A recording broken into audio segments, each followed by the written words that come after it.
Bom, vamos trazer o Dr. Wagner aqui para a nossa conversa. Eu queria que ele falasse um pouquinho da urticária crônica espontânea.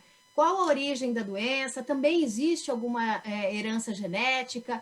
E se há gatilhos, né, para o aparecimento desses sintomas e quais são eles?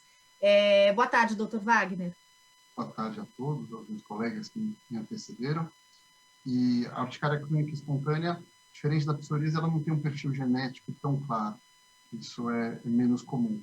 Em relação a causas, é justamente ao contrário. Um dos grandes problemas na jornada do paciente é que muitas vezes o pessoal fica procurando causa, e ela, como diz o nome, ela é espontânea.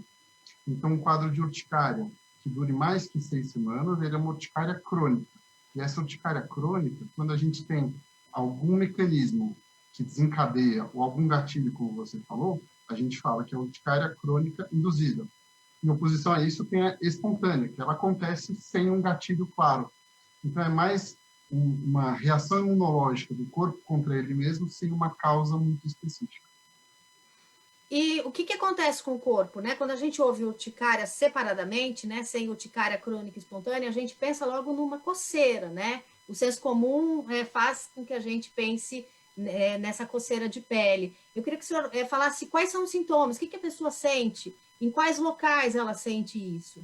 Isso. A lesão que a gente chama típica da urticária é uma lesão vermelha, elevada, que normalmente não descama como a psoríase, e que ela tem como característica uma migração. Ela melhora num lugar e vai aparecendo em outros, vai como se fosse mudando o território da lesão. E, tipicamente, ela causa bastante prurido. Então, são as marcas, essas lesões de pele e o prurido associado ao problema de pele. No caso dessa induzida, né, quais são os gatilhos para o aparecimento de sintomas, que é o que diferencia a espontânea, que, como o senhor disse, não tem gatilho algum, ela simplesmente aparece, dessa que é induzida? Isso.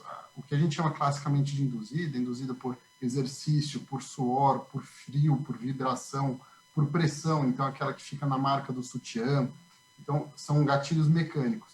Existe uma outra parte que eu nem entrei muito no meio, que são as doenças diferenciais, às vezes induzida por algumas medicações ou associada a outras doenças. Isso, normalmente, a gente vê numa história clínica. Diz uma pessoa muito famosa na urticária que, assim, se você não descobriu alguma coisa gatilho nos 5 primeiros minutos, você não vai descobrir isso nos próximos 10 anos quando você conversa no paciente. E o duro que muita gente fica procurando. E tá interessante que a palavra psoríase significa coceira, prurido. Mas a psoríase pode coçar, mas muitas vezes nem de perto coça tanto que nem a urticária. A urticária é uma doença que incomoda muito mais esse sintoma do que na própria psoríase. Doutor Wagner, eu imagino então que o diagnóstico seja ainda mais difícil que da psoríase. E como é que é feito o diagnóstico? Esse paciente vai direto ao dermatologista ou ele tem ali uma jornada de passar por outros especialistas que, como o senhor mesmo disse, ficam ali procurando a causa daquela coceira? Pois é, a gente tem um jargão médico que a gente fala assim, a clínica é soberana, né, de você tirar uma boa história e examinar direitinho. E ele serve tanto para psoríase como para urticária. O diagnóstico, ele, como disse o Dr. André, ele é eminentemente clínico. Ou seja, não tem exame, é você olhar e você fechar aquele diagnóstico dentro do teu consultório. É o exame clínico feito por alguém que conhece a doença. Como referindo também mais uma vez aos meus amigos anteriores aí, o que precisa? Encurtar a jornada do paciente, alguém que efetivamente seja capacitado para diagnosticar e tratar o paciente.